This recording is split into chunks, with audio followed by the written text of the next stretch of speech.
Praise the lord. దేవునికి స్తోత్రం. క్రీస్తునందు ప్రియ సహోదరి సహోదరులారా, మన ప్రభువును రక్షకుడునైన యేసుక్రీస్తు నామములో మీకు వందనములు తెలియజేయుచున్నాం. ఈ ఉదయకాలపు సమయమందు ప్రభు మిమ్మల్ని అత్యధికముగా దీవించి ఆశీర్వదించి నడిపించి బలపరచునుగాక.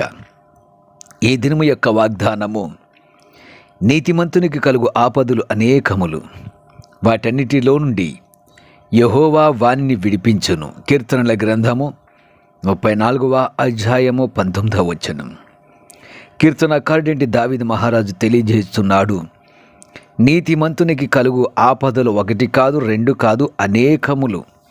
అయినను అవి ఎన్ని వచ్చినా వాటన్నిటిలో నుండి ఆయన విడిపిస్తాడు అని తెలియజేస్తున్నాడు. నీతిమంతులు ఎవరు?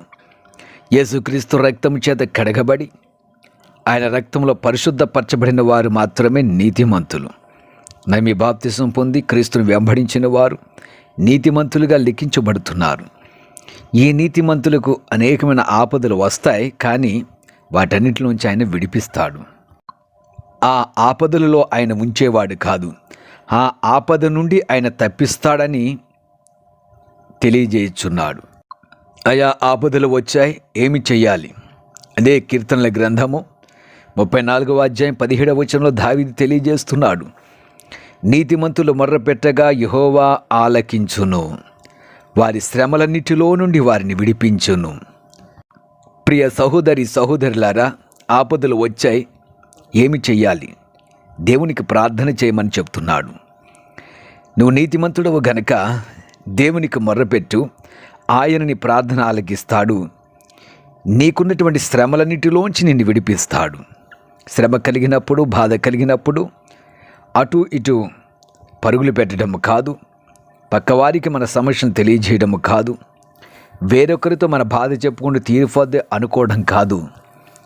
నీ బాధను, నీ సమస్యను ప్రభువైన యేసుక్రీస్తుకు చెప్పుము, ఆయనకు ప్రార్థన చెయ్యము. ఆయన ఆ శ్రమ అంతటిలో నుండి నిన్ను విడిపిస్తాడు. అంతేకాకుండా చక్కటి వాగ్దాన వచనాన్ని ఆయన తెలియజేస్తున్నాడు. 6 బాధలలో నుండి ఆయన నిన్ను విడిపించును, 7 బాధలు కలిగినను నీకు ఏ కీడును తగులదు. యోబు గ్రంథము 5వ అధ్యాయం 19వ వచనం.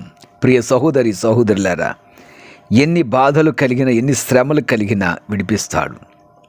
6 సార్లు నీకు బాధలు వచ్చినా విడిపిస్తాడు. అయితే 7వసారి నీకు బాధ కలిగిన నీకు ఏ కీడు తగలదని దేవుని యొక్క వాక్యం చెప్తున్నది. కాబట్టి భయపడకండి, ప్రార్థించండి. శ్రమ కలిగిందా, దేవుని సందులో విజ్ఞాపన చేయండి. దుఃఖం వచ్చిందా, దేవుని సందులో ఆ దుఃఖాన్ని తెలియజేయండి. మీకు నెమ్మది లేదా, దేవుని సందుకు వెళ్ళి ప్రార్థించండి. తప్పక దేవుడు మీ మొరను, మీ ప్రార్థన ఆలకించి ఎలాంటి శ్రమలో ఉన్నారో ఆ శ్రమ నుంచి మిమ్మల్ని తప్పించి రక్షించి కాపాడడానికి సిద్ధముగా ఉన్నాడు. దయచేసి వాక్యంను నమ్మండి, వాక్యాన్ని ప్రేమించండి, వాక్య ప్రకారం నడవడానికి ఇష్టపడండి, అలాగ ప్రార్థన చేయడానికి ఇష్టపడండి. తప్పక దేవుడు మీ జీవితంలో అద్భుతాలు చేస్తాడు. ఎవరి మీద ఆధారపడడం కాదు, మీరే దేవుని మీద ఆధారపడి ప్రార్థించండి. తప్పక దేవుడు మీ జీవితంలో గొప్ప కార్యములు చేస్తాడు. అట్టి ధన్యత దేవుడి ఈ ఉదయకాల సమయమందు మీకు అనుగ్రహించునుగాక. ఆమెన్. ప్రార్థన చేద్దాం. ప్రియ పరమ తండ్రి, జీవాధిపతి, నీతిమంతులైనటువంటి నీ బిడ్డలు నాయన అనేక శ్రమల్లో, బాధల్లో, అనేకమైన పరిస్థితుల్లో వారు ఉన్నారు. వారికి ఎట్లాంటి బాధ అయితే ఉన్నదో, ఎట్లాంటి శ్రమ అయితే, ఎట్లాంటి కష్టాలు, ఎట్లాంటి నష్టములలో నీ బిడ్డలు పయనించుచున్నారో, వారి బాధలు, వారి శ్రమలను చూచుచున్న దేవుడవు. వారిని తప్పిస్తానంటున్నావు, వారి మొర ఆలకించి వారిని విడిపిస్తానంటున్నావు, ఏ కీడు తగలకుండా కాపాడుతానంటున్నావు. నీ బిడ్డలను స్థిరపరచండి, నీ బిడ్డల జీవితాలు అద్భుతము చేయండి. వాక్యం నమ్మి ఎవరైతే ప్రార్థిస్తున్నారో వారి ప్రార్థన ఖచ్చితంగా మీరు ఆలకించి కార్యం చేసి నడిపించమని యేసుక్రీస్తు నామమున ప్రార్థించుచున్నాము తండ్రి. ఆమెన్.